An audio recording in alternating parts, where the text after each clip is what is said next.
So I am Dr. Parveen. I am a cancer specialist in Aakash Healthcare Super Speciality Hospital, Dwarka. 4th February is celebrated as World Cancer Day. So what is World Cancer Day? So World Cancer Day is a day जिसके अंदर सभी health care providers जो कि cancer के लिए care कर रहे हैं, अलॉन्ग विद दैट जो कैंसर फाइटर्स हैं, वह पेशेंट जो कि कैंसर को ऑलरेडी या तो फेस कर रहे हैं या ऑलरेडी उसको डिफीट कर चुके हैं, तो वो लोग सब साथ में आते हैं और कैंसर के लिए अवेयरनेस क्रिएट करते हैं. So by creating awareness we mean कि we want to detect the cancer early, ताकि हम लोग उसका अच्छे से ट्रीटमेंट कर सकें. So various tips of prevention of cancer और उसके ट्रीटमेंट के बारे में भी अवेयरनेस क्रिएट करते हैं. Almost 40% of adult cancers so they are curable, और क्योरेबल मीन्स कि वो कैंसर जो कि कभी अपनी ज़िंदगी में वापस नहीं आए. सो 40% इंडिया के अंदर जो कैंसर्स हैं वो क्योरेबल होते हैं, और इसको क्योर करने के लिए अर्ली डिटेक्शन करना बहुत ज़रूरी है. कैंसर के रिस्क फैक्टर्स क्या होते हैं?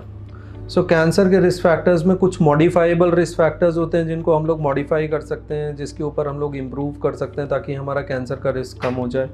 कुछ नॉन मॉडिफाइबल रिस्क फैक्टर्स होते हैं. तो नॉन मॉडिफाइबल रिस्क फैक्टर्स में से जो सबसे इम्पॉर्टेंट कॉज रिस्क फैक्टर है वो एज है. So as you grow up so you are more vulnerable for development of cancer.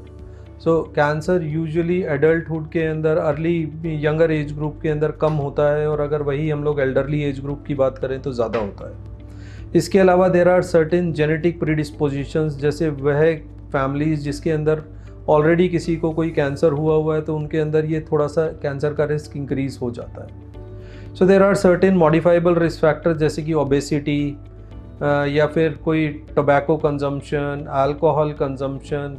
इसके अलावा जैसे कुछ लोगों को लाइफस्टाइल जो होता है वो सेडेंटरी लाइफस्टाइल है, बहुत सारा जंक फूड्स खाते हैं या फिर रेड मीट कंज्यूम करते हैं.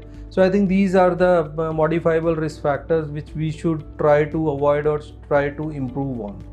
इसके अलावा pollution is one thing which we are facing in our day to day life. Adulteration we are facing. So these are again such sort of risk factor जो कि आप अपने इंडिविजुअल लेवल पे उसको मॉडिफाई नहीं कर पाते हैं, but if we act as a society and as a group, so yes we can modify these factors also. So बहुत से क्वेश्चंस होते हैं जैसे कि क्या कैंसर को प्रिवेंट किया जा सकता है? Yes. So there are many cancer which are preventable. In fact government के भी कुछ हेल्थ प्रोग्राम्स हैं, कैंसर प्रिवेंशन प्रोग्राम्स हैं जो कि इन प्लेस हैं. तो अगर प्रिवेंशन की बात करें so there are primary prevention strategies and there are secondary prevention strategies.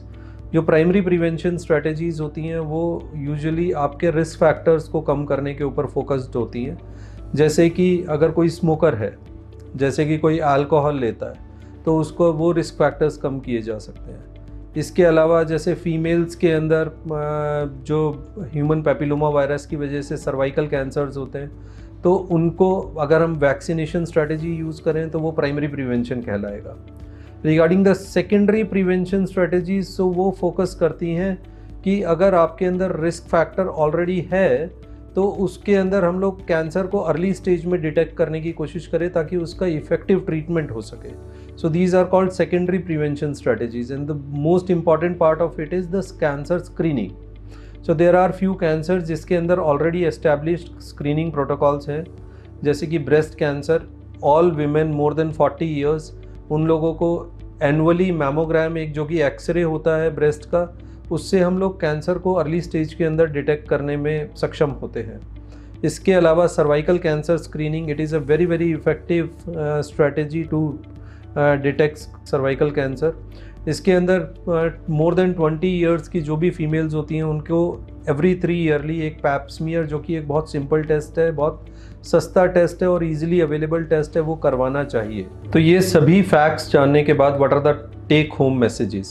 So the take home messages to reduce the risk factors for cancers, जैसे कि स्मोकिंग को अवॉइड करना है, अल्कोहल को मॉडरेशन में करना है, अल्कोहल कंजम्पशन को. इसके अलावा लाइफस्टाइल मॉडिफिकेशन जैसे फ्रीक्वेंट एक्सरसाइजेज करनी है, अपने डाइट को मॉडिफाई करना है जिसके अंदर diet rich in fruit and vegetables consume करनी है. तो यह सभी रिस्क फैक्टर को कम करने की स्ट्रैटेजीज़ हैं. और इसके अलावा जो एक रेगुलर स्क्रीनिंग है जिसके अंदर जैसे ब्रेस्ट के लिए या फिर सर्विक्स के लिए, तो सभी फीमेल्स को वो एक रेगुलर स्क्रीनिंग प्रोटोकॉल्स फॉलो करने चाहिए। So thanks a lot.